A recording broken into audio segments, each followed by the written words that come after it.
Assalamu alaikum, my dear brothers and sisters.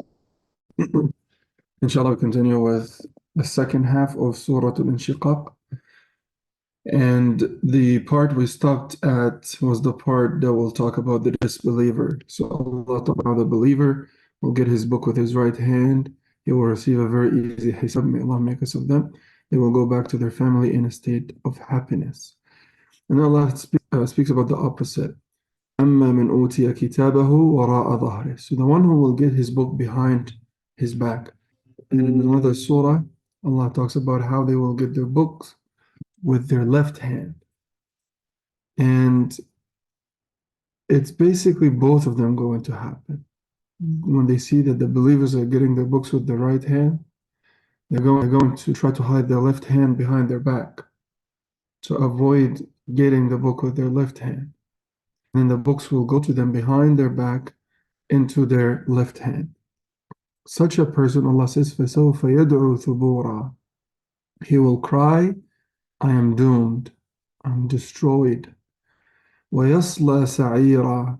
And he will burn in a blazing fire. The word yasla refers to how the punishment will come to them from every direction. From above, from under, from the right, from the left, from the front, and from the back. They will be submerged in the punishment of Jahannam. إِنَّهُ كَانَ فِي أَهْلِهِ مَسْرُورًا. It's the same word that was used here with the believer. The believer, after he gets his book with his right hand, he goes back to his family so happy.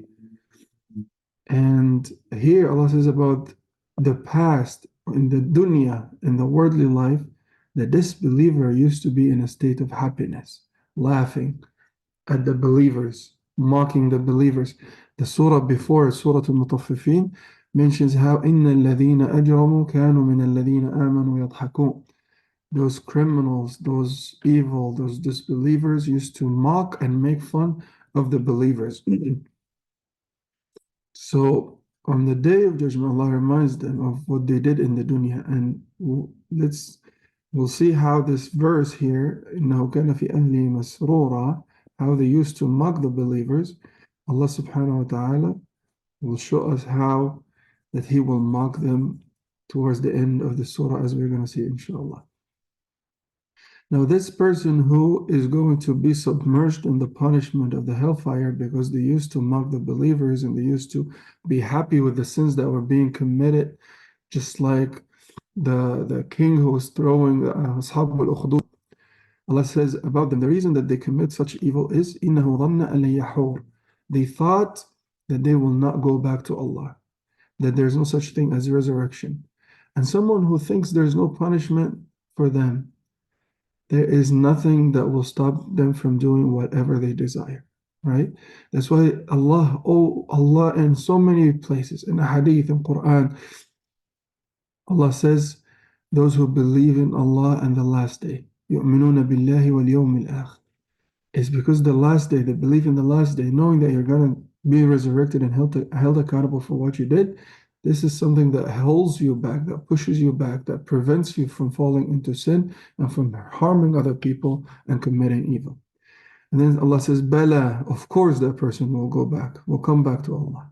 Inna rabbahu kana bihi basira, and indeed his Lord is ever seeing. He is always aware and can see what that person is doing, and everything is being recorded. Then Allah subhanahu wa ta'ala says, فَلَا أُقْسِمُ بِالشَّفَقِ. I swear by twilight. And as we said in many places, Allah subhanahu wa ta'ala swears. When He swears by something, He wants us to reflect on the magnificence of that thing. For this particular one, I tried to find something about ash-shafaq. There must be something scientific. Dr. Zahul Najjar talked about it from a scientific view and how the Prophet ﷺ described the time of Isha as being after the absence of a shafaq, which is the redness that we see in the sky when the sun sets. But I'm not going to talk about it from a scientific point of view or anything. I just want us to reflect on these three oaths that Allah subhanahu wa ta'ala uses. He says, فَلَا أُقْسِمُ بِالشَّفَقِ. I swear by the twilight, وَاللَّيْلِ وَمَا وَسَقَ. By the night and what it envelops. وَالْقَمَرِ إِذَا اتَّسَقَ. And by the moon when it becomes full. These are three different colors if you think about them. A shafaq, the twilight, the redness that we see. Al-layl, the night, that blackness, that darkness. Wal-qamar is that whiteness, that white color. And then this is connected to the verse after that, لَتَرْكَبُنَّ طَبَقًا عَنْ طَبَقٍ. Allah is swearing that you, human beings, shall go from one state to another. So if you think about it, just like Allah is reminding us, there are so many different things that change every day. You have the shafaq, you have this twilight, followed by the night, which is dark, followed by the moon, when it's full, which brings light. So the one who causes this change is swearing to you that you also are going to go through different stages, just like these different stages that are mentioned. Another thing that we can think about is a shafaq, this redness, which is kind of like a color between black and white. Remind us that there will be different things that happen to you that, like, just think about what happened to the people of Al-Ukhdud, for example. The people of Al-Ukhdud, they were living a normal life. Then when the man started making da'wah to them, calling them to Allah, and they became Muslims, so that normal life, which will be represented as the twilight, basically, or that redness that's between the black and white, changed from a normal life into that darkness when they are about to be thrown into the fire. And then that darkness changed into light when they went to Jannah. So this is a reminder to you and me, and to every Muslim who's going through anything. Don't ever think that you will live a life that is just free of, that's completely free of worries, free of hardships, free of everything that bothers us. There will always be darkness. And of course, after this darkness, if we are patient, there will always be light. Think about COVID, for example. We were living a normal life.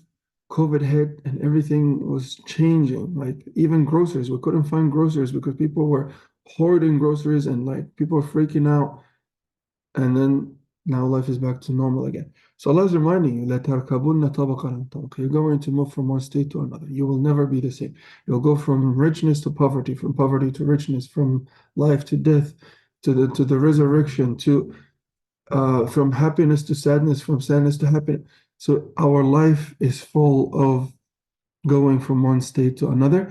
And if you know that there is someone who is causing all this change, causing the shafaq, causing the night, causing the moon to bring us light and all of this, we need to remember that we need to be close to this one. The one who's in control of all of this, the one who's in control of our happiness and sadness, and control of our poverty and richness. We need to be close to this one. We need to ask him for help. We need to always make dua to him. And then Allah says, فَمَا لَهُمْ لَا يُؤْمِنُونَ. So what's the matter with them? How could they not believe? So after Allah is reminding us of all these things that are taking place in our lives, how could you not believe after that? وَإِذَا قُرِئَ عَلَيْهِمُ الْقُرْآنُ لَا يَسْجُدُونَ. And when the Quran is recited on them, they do not submit. لا يسجدون. They do not follow it. They do not obey it. SubhanAllah, the Quran is the only book on earth that is still in the original language, that is still, because if you think about it, any other book on earth that claims, or the followers claim that it is from God, how can you claim it is from God if it's a translation of something that you don't have a hard copy of, or you don't have anything, that you don't even speak that language? Like the Torah was ancient Hebrew, which is so similar to the language of the ancient Egyptians, like hieroglyphics. The Injil was in the Aramaic, which is not written now, not spoken now. But the Quran is the only book on earth that is still in the original language, that still can be read and memorized and understood in its original form and the way it was revealed. So Allah says, why aren't they following the Quran? Why aren't they believing? Why are they submitting? And then Allah says, بَلِ الَّذِينَ كَفَرُوا يُكَذِّبُونَ. The disbelievers, they are in denial, in a state of denial. وَاللَّهُ أَعْلَمُ بِمَا يُعْلِنُونَ. And Allah subhanahu wa ta'ala knows what they're hiding. So what they're hiding in their hearts, He knows that they know this is the truth, but they choose something else. They choose something that will make them live what they think is a comfortable, happy life with richness in this dunya, with materialism, etc., because they think and they will not go back to Allah. And then Allah subhanahu wa ta'ala, just like that person or those people used to mock the believers, Allah says, فَبَشِّرْهُمْ بِعَذَابٍ أَلِيمٍ. Remind them of a severe punishment. Sorry, Bashirhum means give them glad tidings.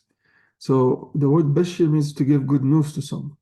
Give them good news, but then Allah says, give them good news of severe punishment.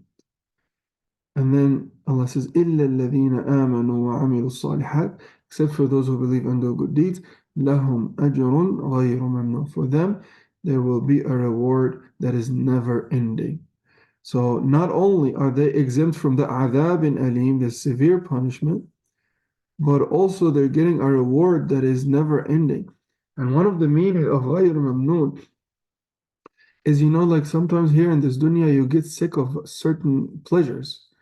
Like, or the pleasures that you get, sometimes they get cut off. Like if, let us say you won the lottery, lottery is haram, of course, but let us say you won like a big investment or something.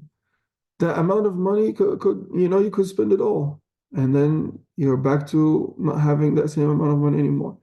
Or the kind of pleasure, like you might get a huge amount of money, but you're not enjoying anymore. Like you can buy whatever you want, but you're not enjoying these things anymore. But in Jannah, Allah subhanahu wa ta'ala gives us a reward that not only it never ends, but also we never get bored of it, and we always are enjoying and we're enjoying and we're enjoying. May Allah make us of those who go to Jannah. قولوا قولي هذا واستغفر الله العظيم لي ولكم فاستغفروه إنه غفور رحيم. والسلام عليكم ورحمة الله.